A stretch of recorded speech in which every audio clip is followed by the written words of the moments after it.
আসসালামু আলাইকুম। আমন্ত্রণ জানাচ্ছি জাগো টিভিতে। আপনাদের সাথে আছি আমি মমতাজ শাহিন রুম্পা। শুরুতেই জানিয়ে দিব আপডেটগুলো।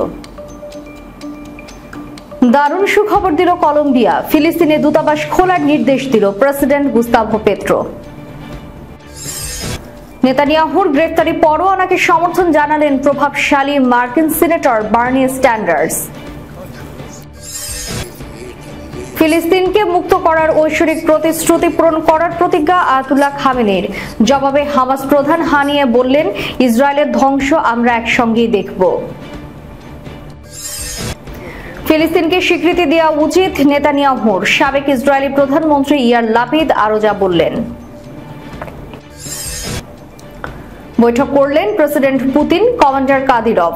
ইউক্রেনে আরো সেনা পাঠানোর প্রস্তাব। ইরানে গেলেন শেহবাজ শরীফ, যে কথা হলো খামেনির সঙ্গে। শুনছিলেন শিরোনাম, এবারে বিস্তারিত। দারুণ সুখবর দিল কলম্বিয়া। ফিলিস্তিনে দূতাবাস খোলার নির্দেশ দিল প্রেসিডেন্ট গুস্তাভো পেত্রো। কলম্বিয়ার প্রেসিডেন্ট গুস্তাভো পেত্রো ফিলিস্তিনের শহর রামাল্লায় একটি দূতাবাস খোলার নির্দেশ দিয়েছেন। বুধবার পররাষ্ট্রমন্ত্রী লুইস গিলবার্তো মুরিলো সাংবাদিকদের বলেছেন, কলম্বিয়া ফিলিস্তিনকে স্বাধীন রাষ্ট্রের স্বীকৃতি দিয়েছে অনেক আগেই। এবার রামাল্লায় খুলতে যাচ্ছে তাদের দূতাবাস। এর আগে ফিলিস্তিনে বর্বর হামলা চালানোর প্রতিবাদে গত 2 মে ইসরায়েলের সঙ্গে সম্পর্ক ছিন্ন করে Colombia. Colombia president Gustavo Petro বলেন, রামাল্লায় আমাদের দূতাবাস নির্মাণ হবে ফিলিস্তিনের প্রতি সহমর্মিতা প্রকাশের দ্বিতীয় পদক্ষেপ।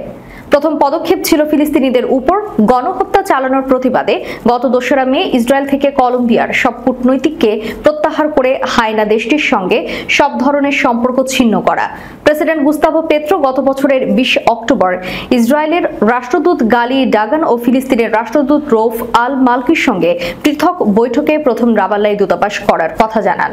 জাতিসংঘে ফিলিস্তিনকে পূর্ণ সদস্যপদ দেওয়ারও আহ্বান জানান কলম্বিয়ার প্রেসিডেন্ট।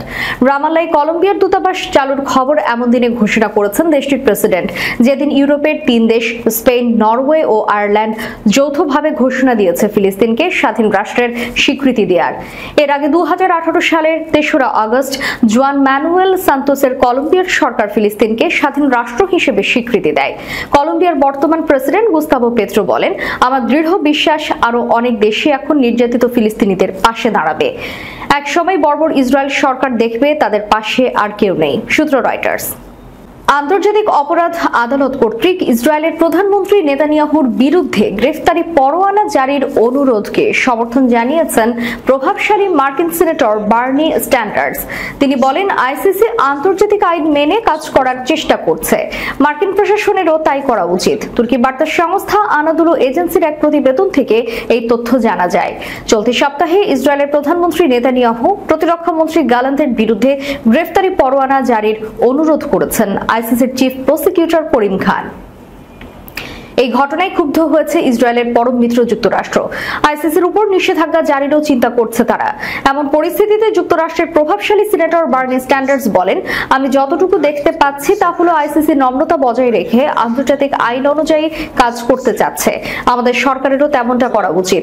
স্যান্ডার্স বলেন, যখন গত বছর আইসিসি রুশ প্রেসিডেন্ট ভ্লাদিমির পুতিনকে যুদ্ধাপরাধী বলেছিল, তখন তারা বিষয়টিকে স্বাগত জানিয়েছিল। তিনি বলেন, কেউ কেউ বলছেন গণতান্ত্রিকভাবে নির্বাচিত নেতানিয়াহুর সঙ্গে পুতিনের তুলনা চলে না। তাদের আমি বলতে চাই, নির্বাচিত নেতারাও যুদ্ধাপরাধে জড়িত থাকতে পারেন। বার্নি স্যান্ডার্স বলেন, আইসিসি তাদের কাজ করছে, তাদের এমনটাই করার কথা। আমরা আমাদের সুবিধা মতো তাদের কাছে প্রত্যাশা করতে পারি না। ফিলিস্তিনকে মুক্ত করার ঐশ্বরিক প্রতিশ্রুতি পূরণ করার প্রতিজ্ঞা করেছেন আয়াতুল্লাহ খামেনি। জবাবে হামাস প্রধান ইসমাইল হানিয়া বললেন, ইসরায়েলের ধ্বংস আমরা একসঙ্গেই দেখব। বুধবার হামাস নেতা ইসমাইল হানিয়া ইরানের শীর্ষ ধর্মীয় নেতা আয়াতুল্লাহ আলী খামেনির সঙ্গে দেখা করেন। হেলিকপ্টার দুর্ঘটনায় নিহত প্রেসিডেন্ট রাইসির জানাজায় অংশ নিতে হামাসের প্রতিনিধি হিসেবে তেহরানে এসেছেন হানিয়া। ইরানের শীর্ষ নেতার কার্যালয়ে আয়োজিত বৈঠকে আলী খামেনি হামাস প্রধানকে বলেন, জায়োনিস্টদের ধ্বংস করার বেহেশতি অঙ্গীকার একদিন পূরণ হবে। আমরা সেই দিনটি দেখব যেদিন নদী থেকে সমুদ্র পর্যন্ত জেগে উঠবে ফিলিস্তিন। হামাসের পলিট ব্যুরো প্রধান জবাবে বলেন, ইনশাল্লাহ আমরা সেই দিনটি একসঙ্গেই দেখব। ইরানের নেতা যুক্তরাষ্ট্র সহ বিশ্বের বিভিন্ন বিশ্ববিদ্যালয় ক্যাম্পাসে শিক্ষার্থীদের ইসরায়েলি আগ্রাসন বিরোধী আন্দোলন নিয়েও মন্তব্য করেন। খামেনি বলেন, কে জানতো যে একদিন মার্কিন বিশ্ববিদ্যালয়গুলোতে ফিলিস্তিনের পক্ষে স্লোগান দেয়া হবে এবং সেখানে ফিলিস্তিনি পতাকা ওড়ানো হবে। কে জানতো যে একদিন জাপানে ফিলিস্তিনের পক্ষে ফার্সি ভাষায় রব উঠবে, ইসরায়েলকে ধ্বংস করো, যোগ করেন তিনি। খামেনির বরাত দিয়ে এই তথ্য জানিয়েছে ইরানের সংবাদ মাধ্যম তেহরান টাইমস। এর আগে ইসমাইল হানিয়া এবং লেবাননের সশস্ত্র সংগঠন হিজবুল্লাহর উপনেতা নাইম কাশেম এবং ইয়েমেনের হুথি বিদ্রোহীদের প্রতিনিধির প্রয়াত প্রেসিডেন্টের জানাজায় অংশ নেন। হানিয়া উপস্থিত জনতার উদ্দেশ্যে বলেন, আমি ফিলিস্তিনি জনগণের পক্ষ নিয়ে গাজায় ইসরায়েলি আগ্রাসনের বিরোধিতাকারীদের প্রতিনিধি হিসেবে এখানে উপস্থিত হয়েছি শোক প্রকাশের উদ্দেশ্যে। জবাবে উপস্থিত জনতা বলে ওঠে, ইসরায়েল ধ্বংস হোক। আমি আবারও বলছি, আমি নিশ্চিত ইরান ফিলিস্তিন জনগণের প্রতি সমর্থন অব্যাহত রাখবে, যোগ করেন তিনি। হানিয়া আরো জানান, গত 7 অক্টোবর ইসরায়েলি ভূখণ্ডে হামলা চালানোর পর আলী খামেনি মন্তব্য করেছিলেন, জায়োনিস্টদের হৃদয়ে ভূকম্পন তৈরি হয়েছে। ইরান আনুষ্ঠানিকভাবে ইসরায়েলকে রাষ্ট্রের স্বীকৃতি দেয়নি। হামাসের পৃষ্ঠপোষকতা করার অভিযোগ রয়েছে দেশটির বিরুদ্ধে। 7 অক্টোবরের হামলার 3 দিন পর আলী খামেনি বলেছিলেন, ইসরায়েল 7 অক্টোবরের পরাজয় থেকে ঘুরে দাঁড়াতে পারবে না। স্বাধীন ফিলিস্তিন রাষ্ট্রকে শর্ত সাপেক্ষে স্বীকৃতি দিতে ইসরায়েলি প্রধানমন্ত্রী বেনিয়ামিন নেতানিয়াহুর প্রতি আহ্বান জানিয়েছে দেশটির বিরোধী দল ইয়াশ আতিদের প্রধান এবং সাবেক প্রধানমন্ত্রী ইয়ার লাপিদ। গত মঙ্গলবার তিনি প্রয়োজনীয় শর্ত ও নিশ্চয়তা সাপেক্ষে স্বাধীন ফিলিস্তিন রাষ্ট্রকে স্বীকৃতি দিতে আহ্বান জানান নেতানিয়াহুর প্রতি। মূলত সৌদি আরবের সঙ্গে সম্পর্ক স্বাভাবিকীকরণের অংশ হিসেবে এটি করতে তিনি নেতানিয়াহুকে পরামর্শ দিয়েছে। নিউজ সিন্ডিকেটের প্রতিবেদনে বলা হয়েছে, ইসরায়েলের আর্মি রেডিওকে দেওয়া সাক্ষাৎকারে লাপিদ বলেন, নেতানিয়াহুর ঘোষণা দেওয়া উচিত তিনি ফিলিস্তিনের বিষয়ে আলোচনার শর্ত মেনেই সৌদির সঙ্গে সম্পর্ক স্বাভাবিকীকরণের আলোচনায় যেতে চান। তিনি বলেন, ফিলিস্তিনি কর্তৃপক্ষ কেবল গাজায় বেসামরিক বিষয় দেখভাল করবে।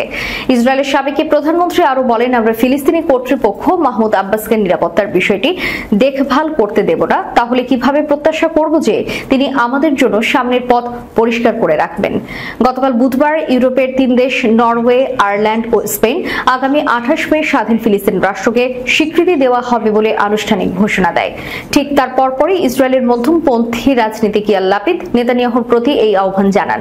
ইয়ার লাপিদ বলেন, কিছু শর্ত নির্দিষ্ট গ্যারান্টি বা নিশ্চয়তার অধীনে নেতানিয়াহুর ঘোষণা করা উচিত যে তিনি একটি ভবিষ্যৎ ফিলিস্তিনি রাষ্ট্র মেনে নিতে ইচ্ছুক, যে রাষ্ট্র সন্ত্রাসবাদের বিরুদ্ধে লড়াইয়ে যোগ দেবে। তবে এই শর্তাবলী ও নিশ্চয়তাগুলো কি হবে এবং প্রস্তাবিত ফিলিস্তিন রাষ্ট্র থেকে ইসরায়েল কি ধরনের সহযোগিতা চায় সেই বিষয়ে কোনো বিস্তারিত তথ্য দেওয়া হয়নি। রুশ প্রেসিডেন্ট ভ্লাদিমির পুতিনের সঙ্গে বৈঠক করেছেন রাশিয়ার চেচনিয়া অঞ্চলের নেতা রমজান কাদিরভ। বৃহস্পতিবার এই তথ্য জানিয়েছেন কাদিরভ নিজেই। তিনি বলেছেন, বৈঠকে ইউক্রেনে 2 বছরেরও বেশি সময় ধরে চলমান সংঘাত নিয়ে কথা বলেছেন তারা। এই সময় যুদ্ধে রাশিয়াকে সহায়তা করার জন্য আরও যোদ্ধা পাঠানোর প্রস্তাব দিয়েছেন তিনি। ব্রিটিশ বার্তা সংস্থা রয়টার্স এই খবর জানিয়েছে। 2007 সাল থেকে ক্রেমলিনের অনুগত হিসেবে দক্ষিণ ককেশাস অঞ্চলের নেতৃত্বে রয়েছেন কাদিরভ। সামাজিক যোগাযোগ মাধ্যমে পুতিনের সঙ্গে নিজের একটি ছবি পোস্ট করেছেন তিনি। ছবির সঙ্গে এই অঞ্চলের অর্থনৈতিক সমস্যা এবং সম্ভাবনা নিয়ে আলোচনা করার কথা জানিয়েছেন। একই সঙ্গে রুশ প্রেসিডেন্টকে সফরের আমন্ত্রণও জানিয়েছেন কাদিরভ। তিনি বলেন, ইউক্রেনে রাশিয়ার হয়ে যুদ্ধ করতে হাজার হাজার সুপ্রশিক্ষিত এবং সজ্জিত যোদ্ধা প্রস্তুত ছিল। এমন কোনো নির্দেশ দেওয়া হলেই তাদের যুদ্ধের ময়দানে মোতায়েন করা হতো। ইতোমধ্যেই 18,000 স্বেচ্ছাসেবক সহ মোট 43,500 সেনা ইউক্রেনে কাজ করেছে বলেও জানিয়েছেন তিনি। ওই পোস্টে কাদিরভ লিখেছেন, জনগণের পক্ষ থেকে আমি শুভেচ্ছা জানিয়েছি এবং আমাদের জাতীয় নেতাকে চেচেন প্রজাতন্ত্রে আসার জন্য আমন্ত্রণ জানিয়েছে। নিজের অসুস্থতার কথা বারবার অস্বীকার করেছেন কাদিরভ।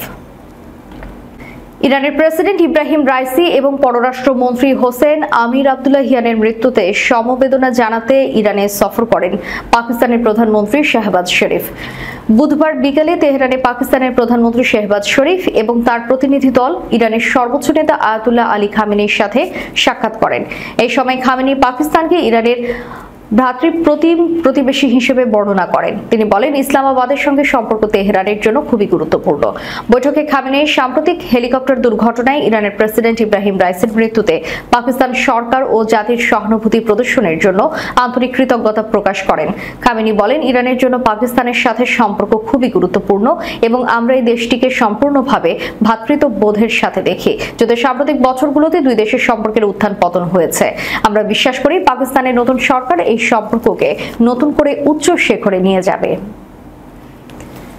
দর্শক, শেষ করার পূর্বে সংবাদ শিরোনামগুলো জানিয়ে দিব আরো একবার। দারুণ সুখবর দিল কলম্বিয়া, ফিলিস্তিনে দূতাবাস খোলার নির্দেশ দিল প্রেসিডেন্ট গুস্তাভো পেত্রো।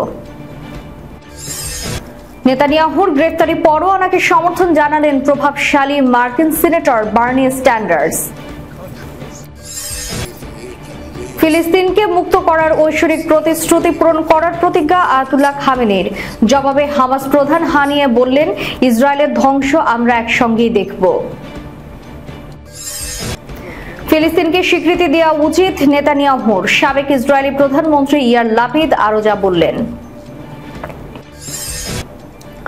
বৈঠক করলেন প্রেসিডেন্ট পুতিন, কমান্ডার কাদিরভ। ইউক্রেনে আরো সেনা পাঠানোর প্রস্তাব। ইরানে গেলেন শেহবাজ শরীফ, যে কথা হলো খামেনির সঙ্গে।